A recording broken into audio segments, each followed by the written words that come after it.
Hello and welcome to In Solidarity, a Seva Cooperative Federation podcast. Seva Cooperative Federation has been working for over 30 years to economically empower women in the informal sector through worker-owned cooperatives and collective enterprises.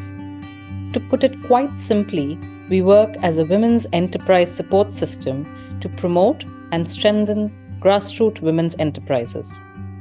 Through this series of podcasts, we hope to cover themes that are important to informal women workers and their cooperatives and collective enterprises, and how we can create an enabling environment for women's enterprises to thrive. अभी तो बहुत बड़ा सपना है हमारा।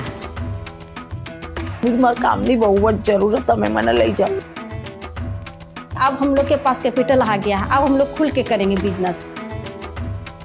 સમયમાં તો જોવા જઈએ તો આપણો બધો કામમાં જ સમય જાય છે, પોતાના માટે સમય કાઢવો બહુ મુશ્કેલ હોય છે। अभी हम लोग मतलब ये पैसा राउंड होते होते हम लोग 12-13 लाख का बिजनेस चल रहा है।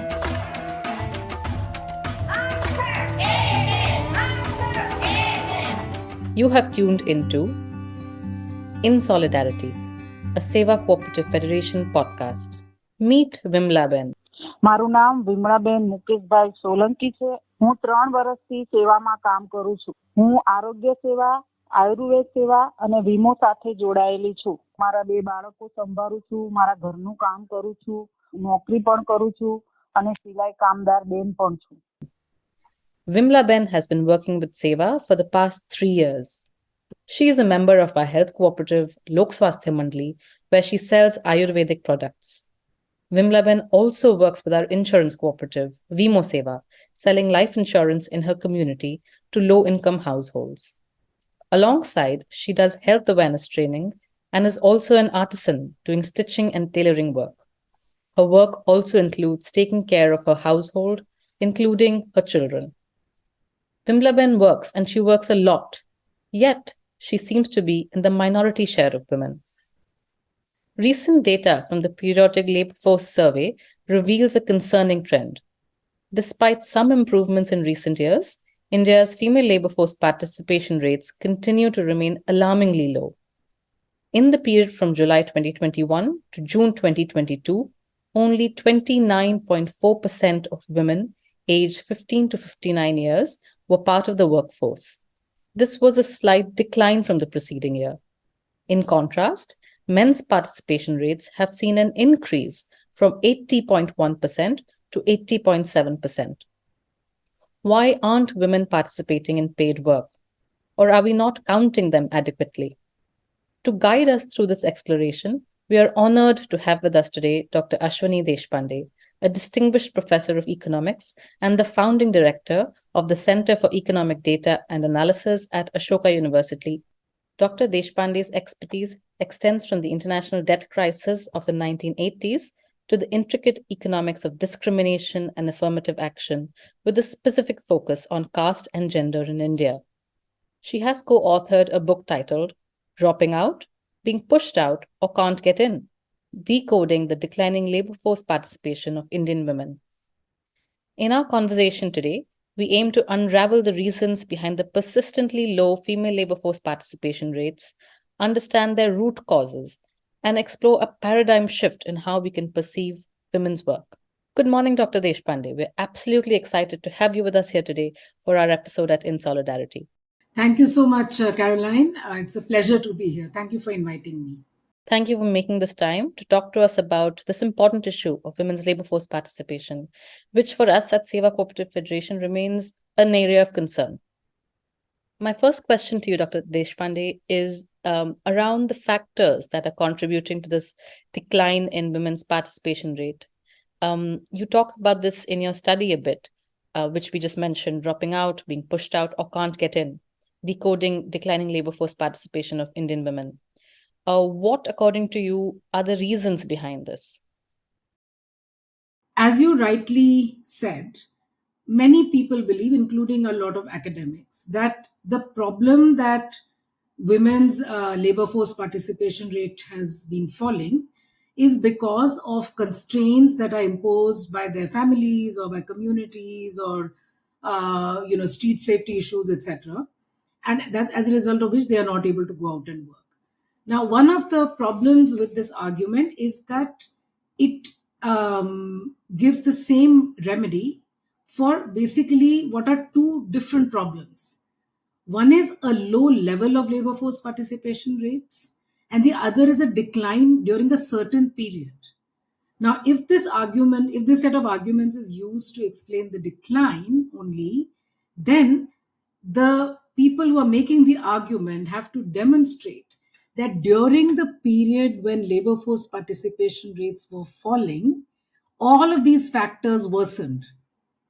See, if there was no change in any of these factors, then they can't explain the decline. They can explain the low level to a certain extent. But if something is high and it goes down, or is low and it goes down even further, there must be other factors that must have changed to account for that decline. And so these are called supply side factors because they are related to women's ability to supply their labor. I believe that, and this is yet another paper that I've done with Naila Kabir, that the crucial supply side factor that prevents women from fully supplying their labor to income earning activities is the disproportionate responsibility of domestic work, which is repetitive, which is everyday, which is present in all kinds of household from the richest to the poorest. Either the women have to do it themselves or they have to get it done. Regardless, it is supposed to be a woman's job. So if the woman is not cooking the food herself because she's rich, she has to make sure that her family is eating. So she has to make sure. She has to plan the meal. She has to get the vegetables or whatever else is needed. The entire responsibility of the fact that the family has to be fed lies on the woman. The poorer the women are, they have to do it themselves. There is no, they can't outsource it to other people. So in terms of the supply side factor responsible for low level, I definitely believe that the overwhelming responsibility of domestic work that falls on Indian women is primarily responsible for the fact that even if work existed, they find it difficult to access it. Right? Now, I don't think that explains the decline because there is no evidence to suggest that from 2004 to 2017-18, which is the period of the decline, there is no evidence to suggest that this responsibility became worse during these years. All right? Take another example, say street side violence. There is no evidence to suggest that between 2004 and 2017-18, street side violence suddenly increased, more than during other periods, etc. So I know that in a casual sense, everybody talks about level and decline as the same thing. But when you look at it analytically, you can understand why we need to explain the low level issue differently from the decline issue. Why did the decline occur? The one and only reason, not three reasons, one and only reason is that the availability of regular work for women, paid work, declined. Because the decline happened only in rural India. In urban India, labor force participation rates of women are low and they continue to be low. In rural India, they were higher than urban, but they declined to a fairly low level. By the way, now they have started climbing up again. So that's that. So the second thing is that if you look at the community differences, then the section of women that faced the largest decline were scheduled tribe or Adivasi women. Now think about the decline, typical supply side explanations. Are the questions of marriage, motherhood, street violence, all of these things particularly applicable to rural Adivasi women during 2004 and 17-18? No. And so we have to think of what is it in rural India that changed between this period. Well, the one thing that changed is that the proportion of people that worked in agriculture and allied activities, that has gone down.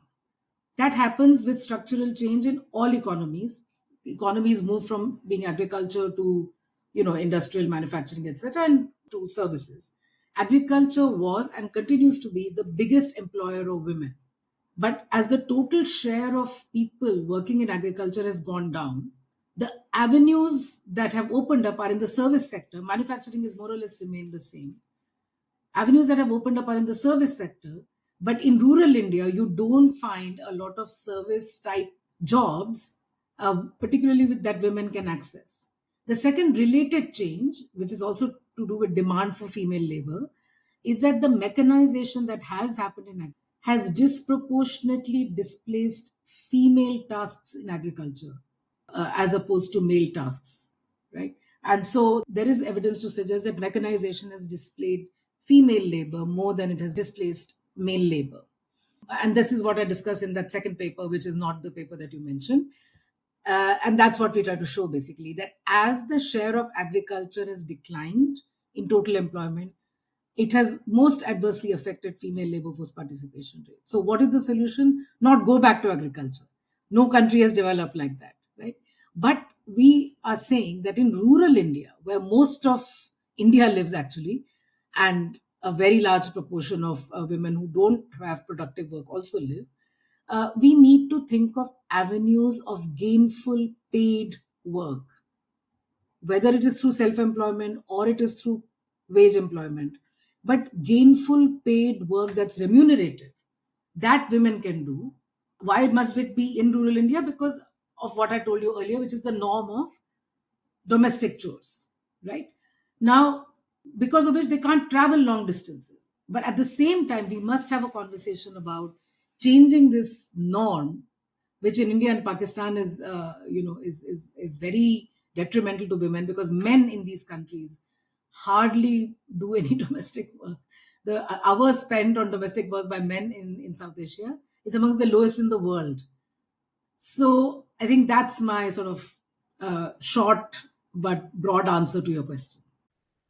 Thank you, Dr. Ashwini. That makes a lot of sense. When we talk about unpaid care work and domestic work that women are doing, and then we look at the gap, it is a very large gap. In fact, in one of our earlier podcasts with Professor Sainath, he had mentioned that according to an Oxfam report, the value of unpaid work is around $12.8 trillion, which is significantly higher than even the global tech industry. Now, linking that to something you said in one of your interviews, where you spoke about how Indian women are involved in two kinds of unpaid work, one which is care work or reproductive work, and the other is work on family enterprises. So thinking about this and thinking about what you've just said to us, do you think that it's possible to address this gap? You do talk a bit about this in your work, and you have mentioned how certain steps need to be taken, and particularly for rural women in India. So what are these steps? Yeah, the problem is large, but it can be addressed. On the question of what is the value of unpaid care work, there are all kinds of simulations. In fact, that I think the Oxfam report says about 10.9 trillion. Anyway, that these are hypothetical numbers. So 10 trillion, 12 trillion, whatever it might be. But the fact is that women do disproportionately the bulk of unpaid domestic work and care work. By the way, in India and in countries like India, not just in India, more than care, it's actually the domestic chores that are more important.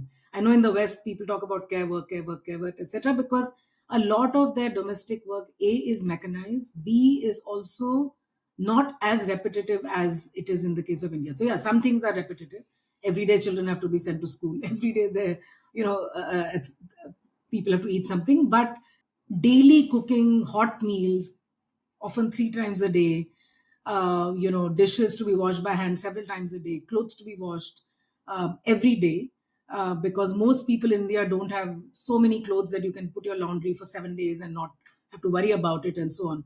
And plus our homes are not climate controlled. So, there's dust, etc., etc. So the homes have to be cleaned every day. In fact, sometimes several times a day. We know that, right? The sheer volume of domestic chores in India is extremely high. I'll tell you, for example, you take something like cooking, right? Now, when you estimate the time spent on actual cooking, it's actually much less than the time spent on preparing for the cooking. The proportion of households that use LPG in India is still pretty small. So most households are first figuring out what is the firewood or what is a energy source for them to cook the meal. most of these energy sources, apart from being unhealthy, are also time consuming. It takes much longer to cook on a wooden, chulha than it would be on a gas stove, and so on. Then you have to gather the fuel, whether it's cow dung cakes or wood or any other material. Apart from the huge indoor air pollution and health costs, which women and children predominantly have to bear, etc., etc. And I think the caste system and the segregation between what are called pure and impure tasks, the domestic sphere where the women rule versus the outside sphere where the men rule, these norms actually I would focus on a lot as being responsible for this very lopsided division where women are predominantly in domestic work and men are predominantly in productive work. So one is the norm shifting, which is of course long term. It's also more difficult, etc. But how do you break the vicious cycle?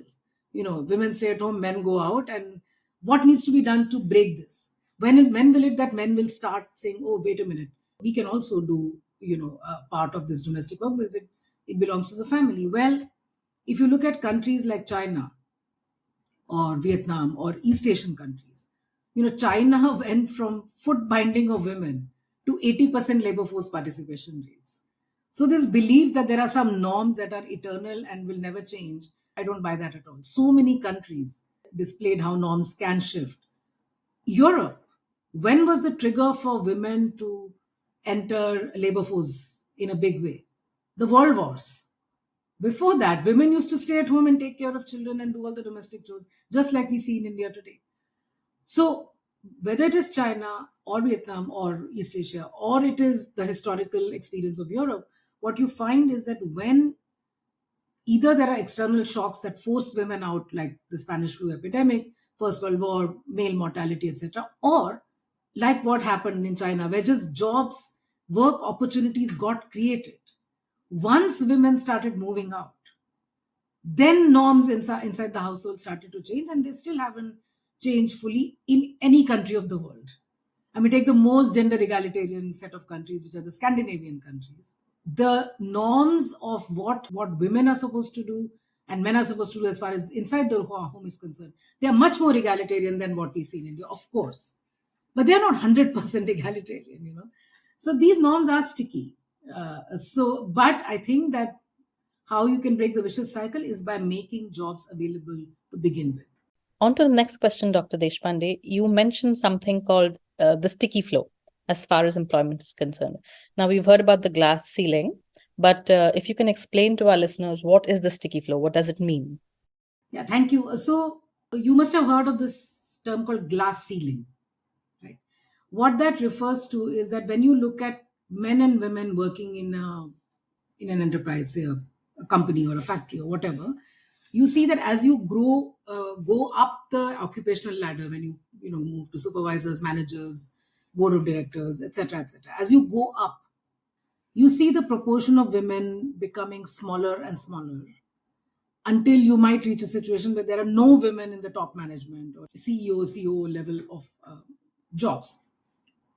This is called a glass ceiling because what it's saying is that even though there might be qualified women, there can't be formal rules, but it's an informal culture that doesn't allow women to rise beyond a certain top. And you see, when you look at the media, even actually the media that's supposed to be aware of all of this, but when you look at newspapers, television channels, media outlets, companies, corporate in variety of fields, you see this sort of women not advancing beyond a particular level. In the advanced developed countries, this is very, very common. And the only places where this has been broken is where there have been quotas.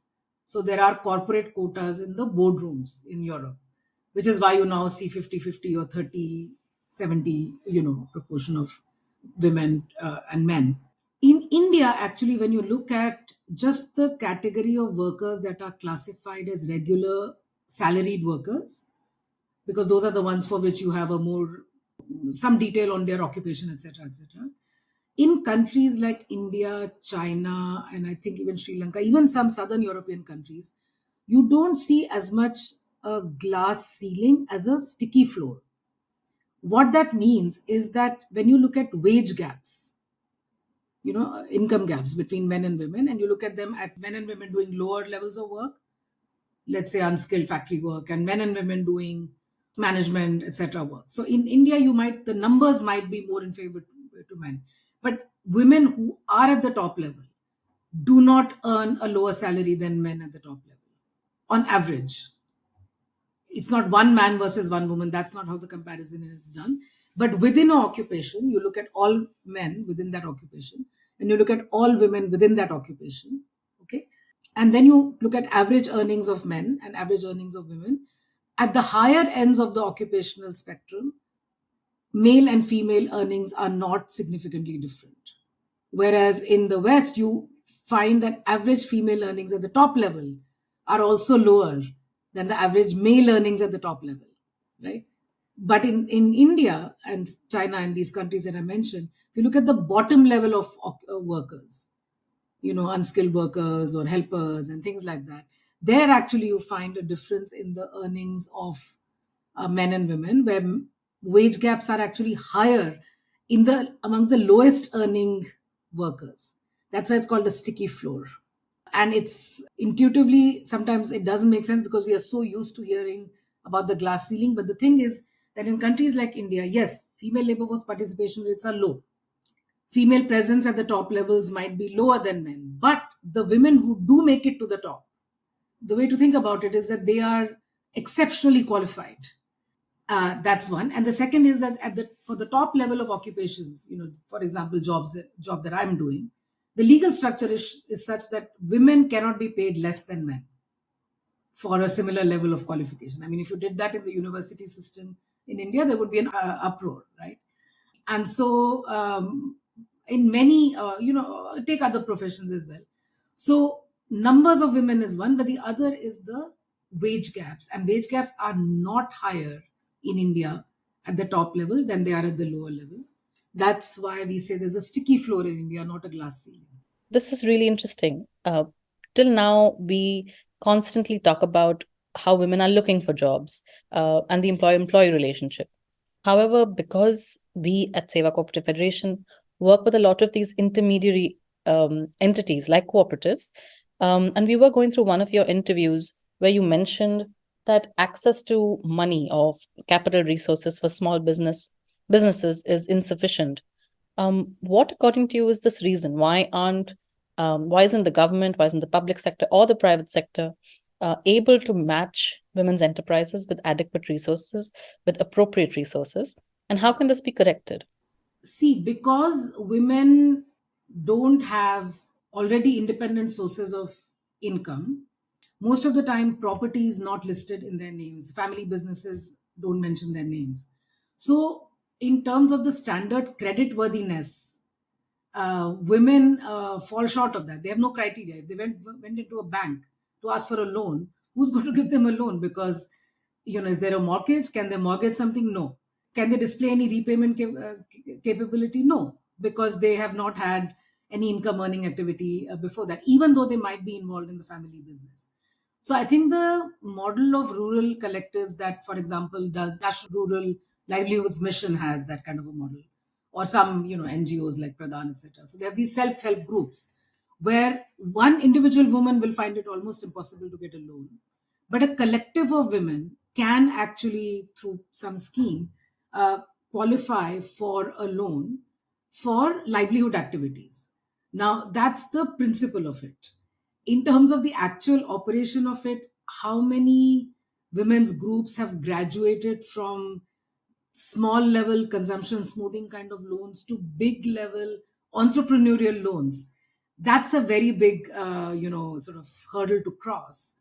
And that's the challenge. However, the collective model of where women come together as a collective and try to get some lending, that has promise, I think.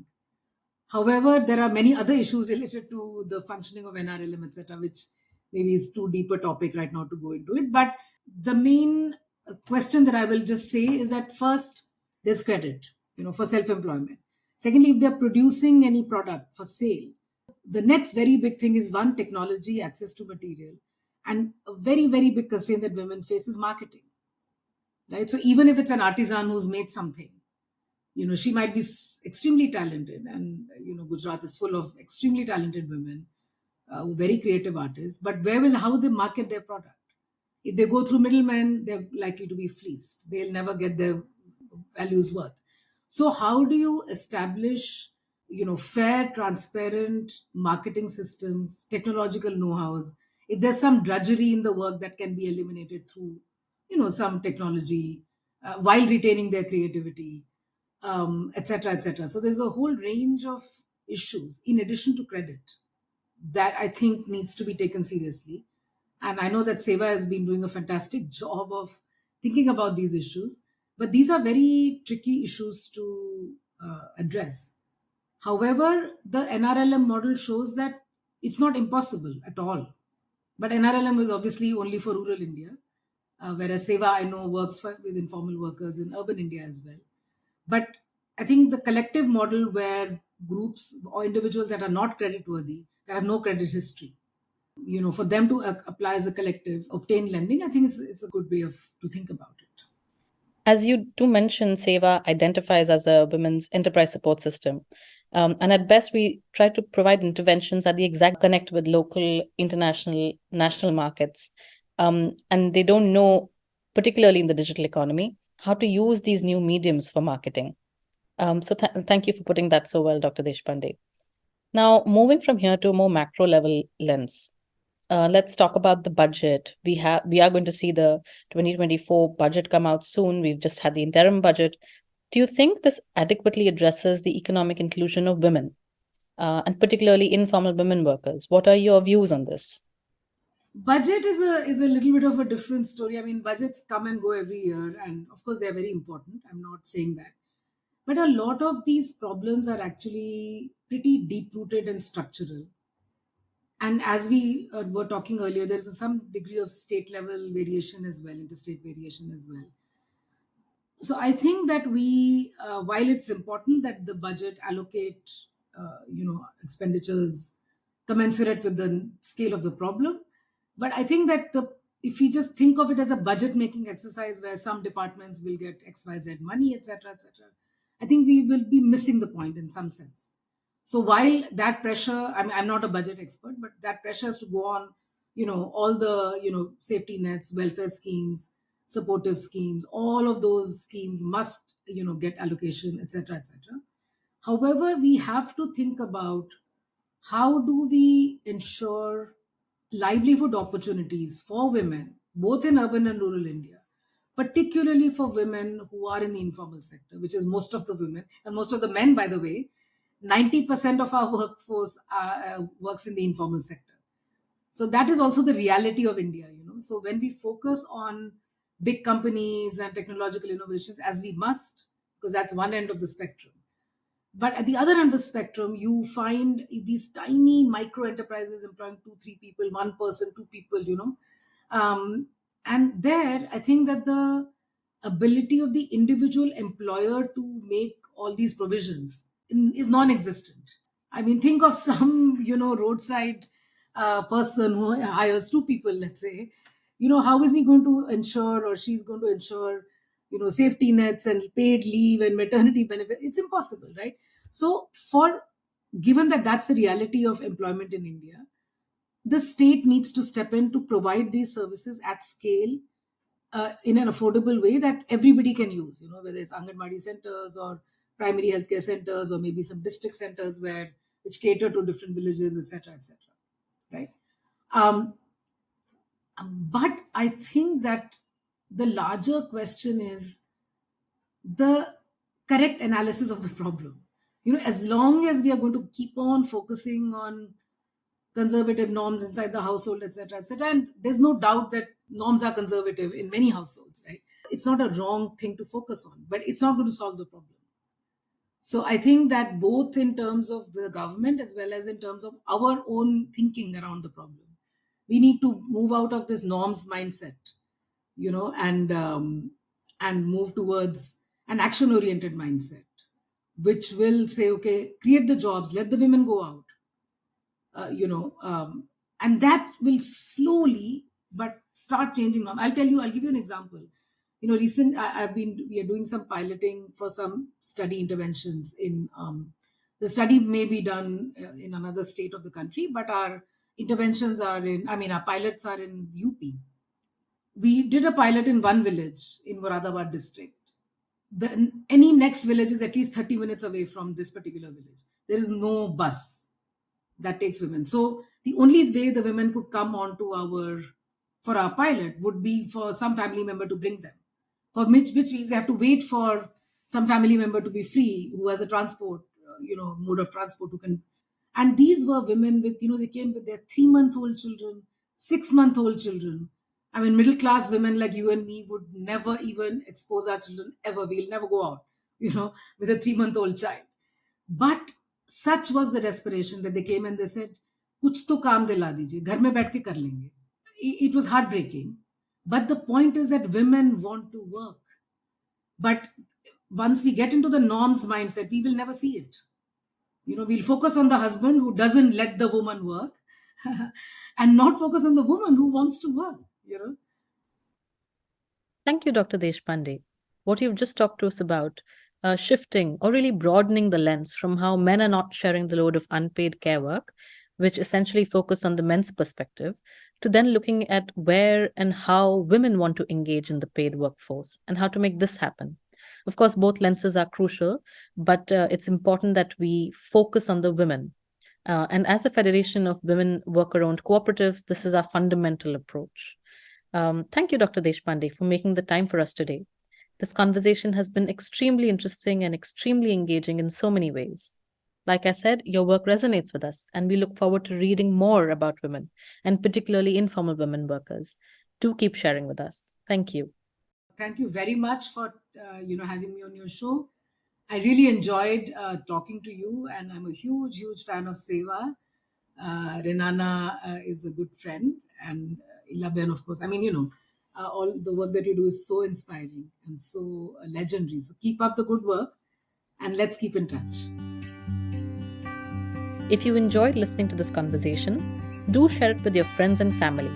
If you would like to collaborate or partner with us or get in touch with our women's cooperatives, write to us at communications@sevafederation.org.